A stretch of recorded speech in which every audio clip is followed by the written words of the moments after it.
யெகூவும் யோனதாபும். அவன் அவ்விடம் விட்டு புறப்பட்ட போது தனக்கு எதிர்ப்பட்ட ரேகாபின் குமாரனாகிய யோனதாபை சந்தித்து அவனை உபசரித்து, என் இருதயம் உன் இருதயத்தோட செம்மையாய் இருக்கிறது போல உன் இருதயமும் செம்மையாய் இருக்கிறதா என்று கேட்டான். அதற்கு யோனதாப், அப்படியே இருக்கிறது என்றான். அப்படி இருக்கிறதானால் உன் கையைத்தா என்று சொன்னான். அவன் தன் கையை கொடுத்தபோது அவனை தன்னிடத்தில் ரதத்தின் மேல் ஏறி வரச் சொல்லி, நீ என்னோட கூட வந்து கர்த்தருக்காக எனக்கு இருக்கிற பக்தி வைராக்கியத்தை பார் என்றான். அப்படியே இவனை அவன் ரதத்தின் மேல் ஏற்றினார்கள். அவன் சமாரியாவுக்கு வந்தபோது கர்த்தர் எலியாவோடே சொன்ன வார்த்தையின்படியே சமாரியாவில் ஆகாபுக்கு மீதியான யாவரையும் அழித்து தீருமளவும் சங்காரம் செய்தான். யெகூ சமாரியாவுக்கு போகும்போது ஆட்டுமயிர் கத்தரிக்கிற துறவண்டையிலே அகசியாவின் சகோதரர் 42 பேரை வெட்டி கொன்று போடுகிறான். யெகூ அவ்விடம் விட்டு புறப்பட்ட போது தனக்கு எதிர்க்கப்பட்ட ரேகாவின் குமாரனாகிய யோனதாபை சந்தித்து அவனை நன்றாய் உபசரிக்கிறான். யோனதாப் ஒரு கேனியன். இவன் மோசேயின் மாமனுடைய சந்ததியில் வந்திருக்கிறவன். ரேகாவின் குமாரனாகிய யோனதாப் ஒரு நீதிமான். அவன் நற்குணம் உள்ளவன். யெகூ யோனதாபின் சிநேகத்தை விரும்பி பெற்றுக் கொள்கிறான். யோனதாப் உலக பிரகாரமான காரியங்களுக்கு விலகி ஜீவிக்கிறவன். அவனிடத்தில் உலக சிநேகம் இல்லை.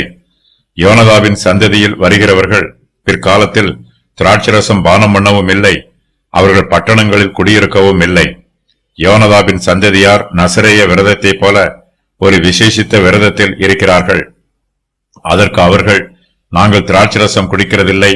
ஏனென்றால் ரேகாபின் குமாரனாகிய எங்களுடைய தகப்பன் யோனதாப் நீங்கள் பரதேசிகளாய் தங்குகிற தேசத்தில் நீடித்திருக்கும்படிக்கு நீங்களும் உங்கள் பிள்ளைகளும் என்றென்றைக்கும் திராட்சரசம் குடியாமலும் வீட்டை கட்டாமலும் விதையை விதையாமலும் திராட்சை தோட்டத்தை நாட்டாமலும் அதை கையாளாமலும் உங்களுடைய எல்லா நாட்களிலும் கூடாரங்களிலே குடியிருப்பீர்களாக என்று எங்களுக்கு கட்டளையிட்டார் என்று சொல்லுகிறார்கள்.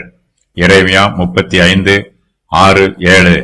யோனதாப் உலக பிரகாரமான காரியங்களில் இருந்து விலகி ஜீவித்தாலும் யெகூ ஆகாபின் வீட்டாரை சங்காரம் பண்ணிய போது யோனதாப் யெகூவை சந்திக்க வருகிறான். ஆகாபின் வீட்டாரை சங்காரம் பண்ணும் கட்டளையை யெகூவுக்கு கொடுத்திருக்கிறார். யெகூ கர்த்தருடைய கட்டளையை உற்சாகமாய் நிறைவேற்ற வேண்டும் என்று அவனை ஊக்கப்படுத்துவதற்காக யோனதாப் யெகூவை சந்திக்க வருகிறான். யோனதாப் ஒரு ஆசாரியனோ அல்லது தீர்க்கதரிசியோ அல்லது லேவியனோ அல்ல. ஆனாலும் இஸ்ரவேல் தேசத்தார் மத்தியிலே யோனதாபுக்கு மதிப்பும் மரியாதையும் இருக்கிறது. அவன் தன் ஜீவிய காலமெல்லாம் பரிசுத்தமாய் ஜீவித்தான். தன்னுடைய சுய ஆசைகளுக்கும் மாம்சத்தின் இச்சைகளுக்கும் இடம் கொடுக்காமல் சுயத்தை வெறுத்து ஜீவித்தான். யோனதாப் கர்த்தருடைய காரியங்களில் பயபக்தியோடு இருந்தான். யெகூ ஒரு யுத்த வீரன். யெகூவுக்கு யோனதாபை பற்றி தெரிந்திருக்கிறது. அவன் யோனதாபை கனம் பண்ணுகிறான். யெகூ தன்னுடைய ரதத்தை ஓட்டும் போது வேகமாக ஓட்டிக்கொண்டு போவது வழக்கம். ஆனாலும் அவன் வழியிலே யோனதாபை சந்தித்த போது தன்னுடைய ரதத்தை நிறுத்தி யோனதாபை சந்தித்து அவனை உபசரித்து அவனோடு பேசுகிறான். யெகூ யோனதாபை உபசரித்தான் என்னும் வாக்கியத்திற்கு அவன் யோனதாபை ஆசீர்வதித்தான் என்று பொருள்.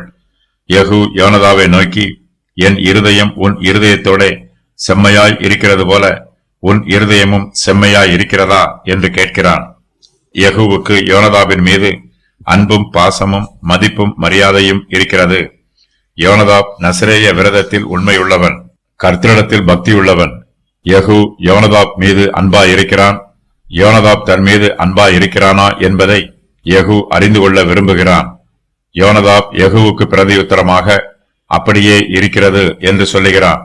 யெகூ யோனதாபிடம் தன்னுடைய சிநேகத்தை உறுதி பண்ணிக்கொள்ள விரும்புகிறான்.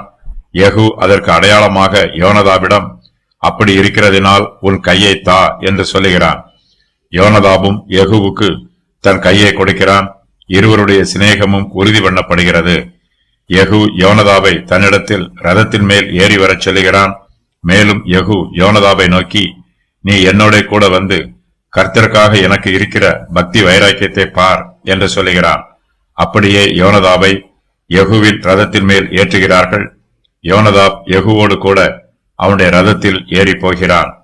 இஸ்ரவேலின் சிம்மாசனம் ஒம்ரியின் வீட்டாரிடமிருந்து நிம்சியின் வீட்டாருக்கு மாறுகிறது. இதனால் ஏற்பட்ட அரசியல் கலவரங்கள் அனைத்தும் ஒடுக்கப்படுகிறது. சமாரியாவில் ஆகாபுக்கு மீதியான யாவரையும் அழித்து தீருமளவும் சங்காரம் செய்தான். இதுவரையிலும் தனக்கு எதிராக இருந்த ராஜ வம்சத்தாரை எல்லாம் யெகூ அழித்து போட்டான்.